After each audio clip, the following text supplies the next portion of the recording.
ক্যারিয়ারের শুরুটা হয়েছিল উপস্থাপনা দিয়ে, এরপর ছোট পর্দায় অভিষেক, পরবর্তীতে বিভিন্ন বিজ্ঞাপনে মডেলিং, সর্বশেষ ঢালিউডের বড় পর্দায়। বলছি বড় পর্দার অভিনেত্রী প্রিয়াঙ্কা জামানের কথা।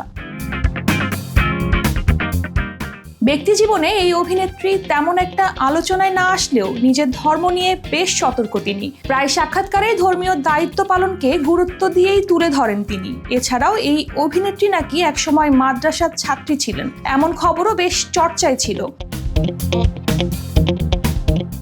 নিজেকে ধর্মীয় শিক্ষার উঁচু স্তরে নিয়ে যেতে এবার সামাজিক যোগাযোগ মাধ্যমে একটি ছড়িয়ে পড়া প্রিয়াঙ্কার সাক্ষাৎকার থেকে জানা যায় তার সর্বশেষ ইচ্ছে প্রসঙ্গে। প্রিয়াঙ্কাকে বলতে শোনা যায়, আমি ছোট থেকেই যখন যেটা চেয়েছি আল্লাহর কাছে নিয়ত করে, প্রত্যেকটাই আল্লাহ আমাকে দিয়েছেন। আমার ইচ্ছে ছিল আমি যদি ফ্যাশন ডিজাইনার হতে পারতাম, সেটাও হয়েছে 2020 সালে। তারপর এখন আমার সর্বশেষ ইচ্ছে, মানে আমি হাফিজি পড়াটা কমপ্লিট করব ইনশাআল্লাহ।